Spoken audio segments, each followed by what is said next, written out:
The next layer after the conv2D layer is the MaxPooling layer. So let's talk about MaxPooling. It is very important to use MaxPooling right after our conv2D block in CNN architecture, because this MaxPooling helps us to reduce the size of the feature maps by picking the maximum value in each small block. And this MaxPooling is usually 2 by 2. I'll tell you what this 2 by 2 means. It's basically what the width and the height being specified. If I say put size is equal to 2 by 2 or 2,2, it means reduce this height and width, which is the input into the MaxPooling layer from the conv2D layer, by a factor of 2 and 2, which means divide the height by 2 and then divide this width by 2. So after the MaxPooling layer, the image will now have a height and a width of 32 and 32. It is usually important that we use MaxPooling as 2 by 2. But if we use it as 4 by 4, it means that the input height into our MaxPooling layer will become 64 divided by 4, and the input width will become 64 divided by 4. But do not use 4 by 4, rather better you use 2 by 2. So if we do not specify our MaxPooling, what happens is that the image feature maps will remain so large throughout the network. This means there will be much computation for us to do, and we'll use more memory, and also there's a possibility that our model might overfit or trains slower. So it's very necessary we use this MaxPooling after the conv2D layer. After completing the MaxPooling layer, the next thing is to flatten, because the line of code goes from up to down, from layer to layer. Now we already have two blocks, and the first block has a conv2D layer and a MaxPooling layer, and this second block has a conv2D and a MaxPooling. Now the output of this second MaxPooling layer will now be fed or enters this flatten. Why do we need this flatten? We need this flatten because it is used to convert a 2D feature maps into a 1D vector. So without this flatten, this dense layer wouldn't know how to process our multi-dimensional output from the convolutional layers. That's from the initial layers which we have here. Without this flatten, this cannot work. So simply put, we need this flatten because this dense layer needs something to work in a particular way. So it is flatten that will help us to first take it to that particular shape in which this one can read, this dense layer can read. That's what it just does. So this is like a slave for this dense layer. So as you can see, I said flatten converts 2D to 1D.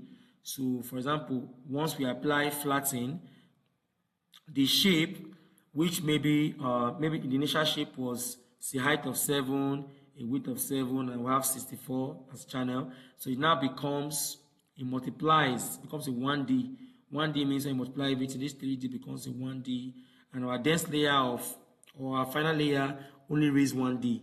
Like I said initially, this layer reads just 1D. So it multiplies out and it becomes 3136.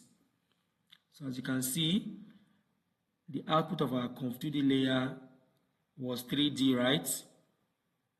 For one image, and 4D for batch images, and on the output, it now enters the MaxPooling layer. So the output of our MaxPooling is the same thing as 3D for one image and 4D for multiple image or batch image, because this 32 is the batch size which we've specified. Then now once it gets to flatten, once flatten has been done, the output becomes 1D for one image, which is this, or for a batch of image it becomes 2D. So this is what flatten does to our layers in our network. After the flatten layer, the next layer right after it is the dense layer. And it is this dense layer that allows us to view our final output of our network. You know, we started the network from here. This CNN network architecture started from this part. So we started from this first layer, which is the conv2d layer. We enter the MaxPooling, another conv2d layer, and the MaxPooling. This is the second block. This is the one block. This is the second block. And after the MaxPooling, we enter the flattened layer. After the flattened, finally, we go to a dense layer that allows us to view the final output of our network. Without this dense layer, we won't be able to view the final output of our network. So think of this dense layer like, you can think of this layer as a full connection of all the previous neurons which we've been working with. Everything is now linked together. So when defining this dense layer, we specify two main inputs. As you can see, 128 is the first input, and the second input is activation equal to ReLU. So what does this 128 stand for? This 128 is a number of neurons. It can be 64, it can be 128, it can be 32. And what this does is that it controls the layer's learning capacity. So once you specify this as 64, it means the layer's learning capacity will be 64. While this second input is the activation function. An activation can be specified as ReLU, you can say sigmoid, or you can say tan, because this is used to introduce non-linearity and it helps the model to learn complex patterns.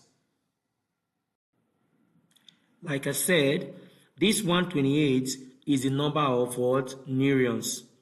The number of neurons. So I can specify this to be 64. I can change to be 64. I just use 128. It can be 64. It can be something else.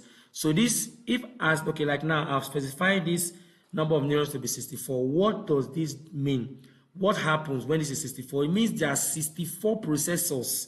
Just like, think of each neuron like a mini calculator. They're looking at the same data. What are they looking at? The input. What is coming from this flatten is what? 3,136 inputs that are coming from this flatten layer.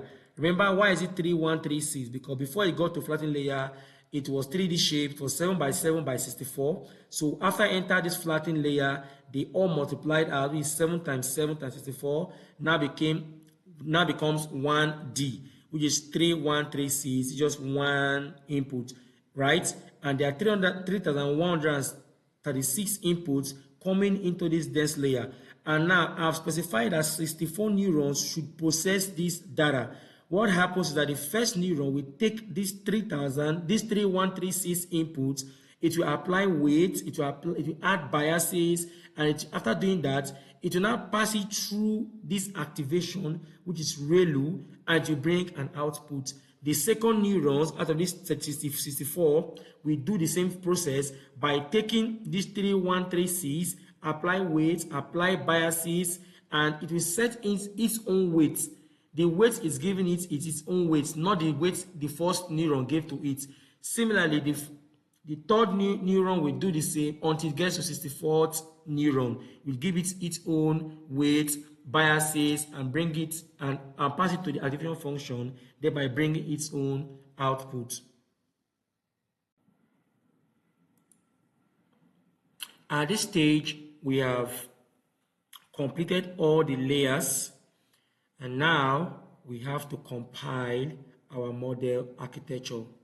So to compile this whole thing here, to make it easy, we store everything in the right side of this code defined by this sequential inside a variable.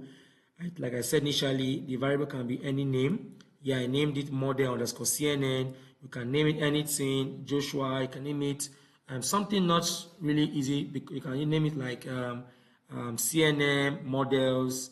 Then to compile it, we'll call this variable and we use .compile.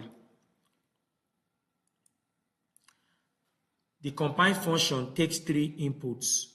The first 3 inputs you can see. So when you call these compile functions, you open a bracket. There are 3 main inputs which you have to specify for this compile function. The first input is what? The optimizer. Is the optimizer. Here we use Adam as our optimizer. This optimizer, Adam, is already built into TensorFlow or Keras library. So all we have to just call it. It's not like Adam. Adam is a generic something already defined inside our TensorFlow library. While the second input is what? The loss. And as you can see, we use binary cross-entropy for our loss.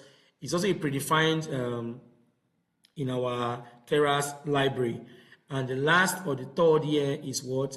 The metrics. The last or the last input out of our three main input is what? The metric. So in this episode, we have successfully built our CNN architecture, starting from importing our sequential and importing our conv2d, MaxPooling, and the rest. Then we also created an instance, which is this sequential and this bracket, which take in different layers of inputs, starting from the conv2d layer to the MaxPooling layer, which is one block, and the conv2d layer and another MaxPooling layer, define the second block. So the output of this MaxPooling layer enters this flatten layer. Then finally, it goes to the dense layer, which makes us to see the output. Then lastly, we compiled our model using this optimizer, Adam, and the loss binary cross-entropy, and we specified the matrix, and we used accuracy. Thank you very much for watching this video. And in our next video, we'll be training our model.